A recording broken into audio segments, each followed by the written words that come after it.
November 1st launched the season of Audi, so there are some pretty incredible deals across the board on all the models, but the biggest deal is the Q7, which is the one we're in right now. So it's Audi's biggest SUV. It has 3 rows of seats, up to 7 seats, so hence the 7, but $9,000 off. $9,000 off throughout the season of Audi here, running until the end of the month. So come on in. It's for in-stock units only, so we probably have something that's close. If it's not exactly what you're looking for, probably something pretty darn close to it in terms of features, functions, or color. But we do have some nice inventory, so come on in. It's not going to last forever. Like I said, it's $9,000 off. The promotion's never been bigger all year, so this is the time. If you're in the market for a Q7, wanted to point out some of the cool features here. There is a panoramic sunroof that goes all the way back, which is pretty substantial. In the summertime, when you open it up, it can open halfway, so it's pretty nice. A lot of light, but if you do open it, it really opens up the car. This virtual cockpit in front of my steering wheel here,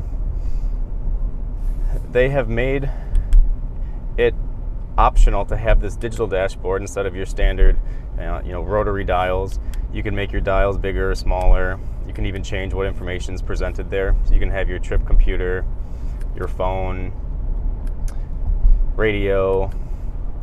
My favorite though is the navigation. You can zoom in, zoom out. Now, when you buy these cars or lease these cars, we activate what's called Audi Connect, which gives you 6 months. It basically brings the power of Google to your car. You get 6 months of that for free, and then it does turn into a subscription service, but you can see cool things like radar, weather, fuel prices, social media. You can have your car read you the news.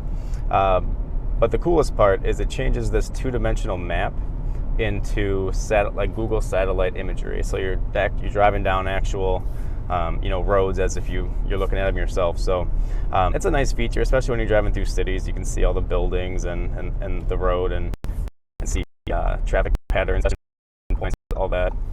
Now, if I wanted to, I could put that same information on the screen.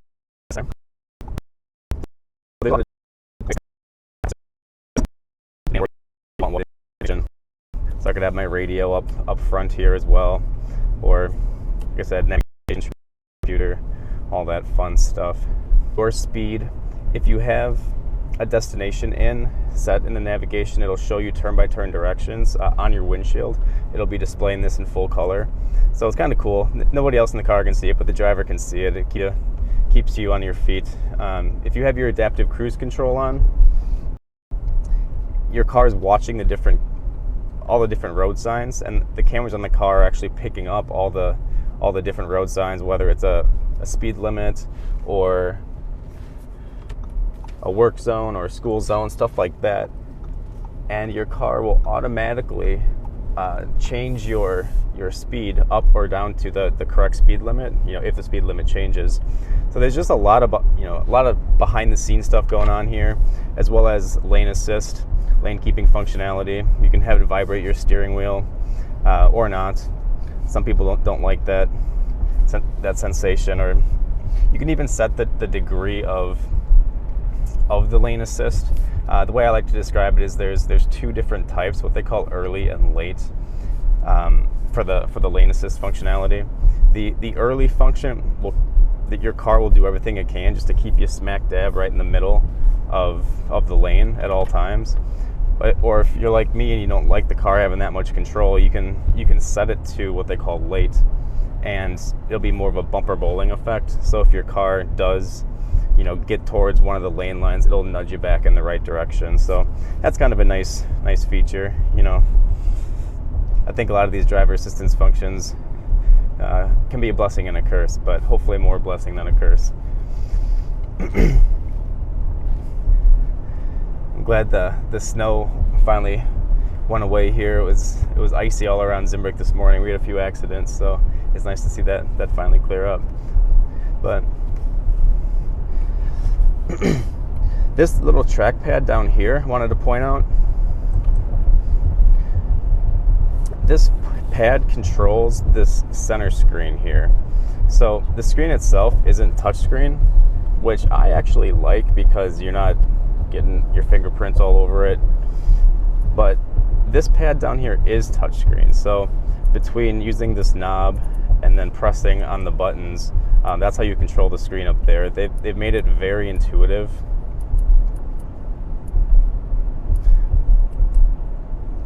If you're in, navigation and you want to select a destination, you can actually just type it right here on the screen. So if I wanted to go to Chicago, I can just start writing it,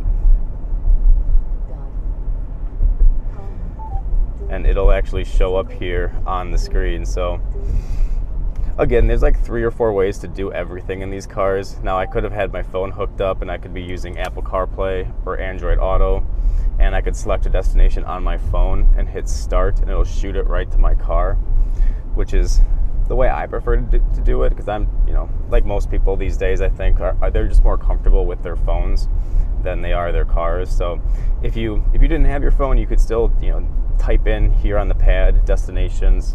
There's also a speech to text function here, so I could hit this button on my keyboard here, this little guy who's speaking, and I can ask my car to navigate me to where's the nearest gas station.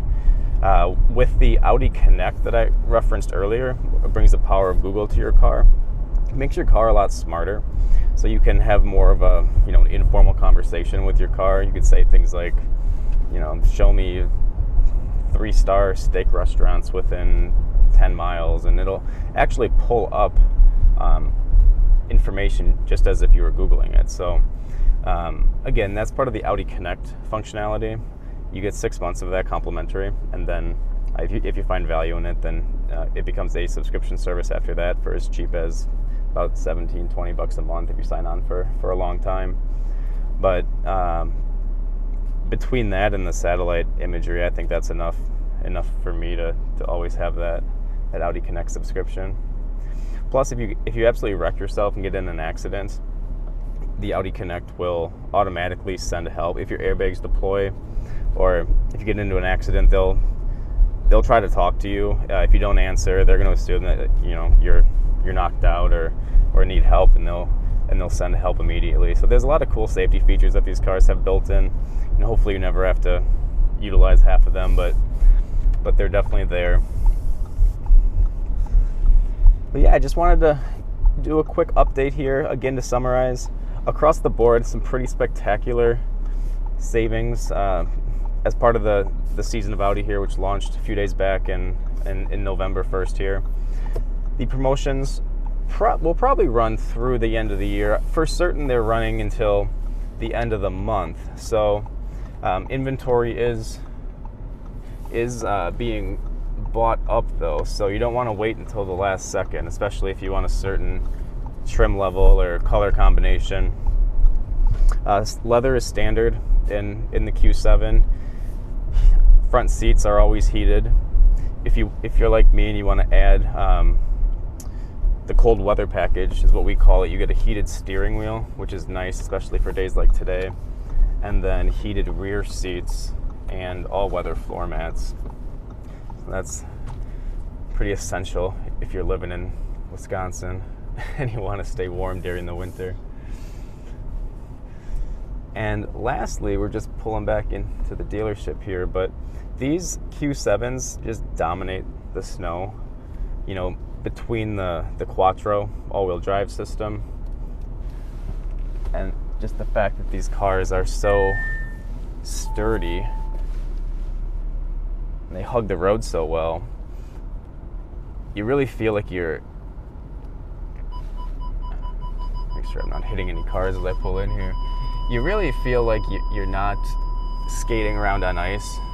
Like you're always in control. There is optional all-wheel steering in the Q7 as well, which is pretty cool because it turns the turning radius, or changes the turning radius of the Q7 here into that of a sedan. So I'm gonna run over Steve here. Yeah, this four-wheel steering is when you're moving at slow distances, in a parking lot, or you're trying to back into a spot, or just in general maneuvering at slow rates of speed, your back wheels turn opposite your front wheels, so it decreases your turning radius substantially. No joke. If you look at the numbers, it turns it into that of a small sedan. So, and then also if you're traveling at high rates of speed, like on the interstate, and you're changing lanes, then the back wheels turn in tandem with the front wheels to help facilitate that lane change. So you're not sliding as much across the lanes. It's more of a a controlled change all at once. So the sky's the limit kind of on what you can get in these Q7s. A friend of mine just came in and purchased one, black optic package. So they got upgraded 21-inch wheels, black optic wheel, looks super sexy. The whole front grille it was blackened out. All the trim that goes around the car, which is normally chrome, that all becomes black. And then this one's a good example. You probably can't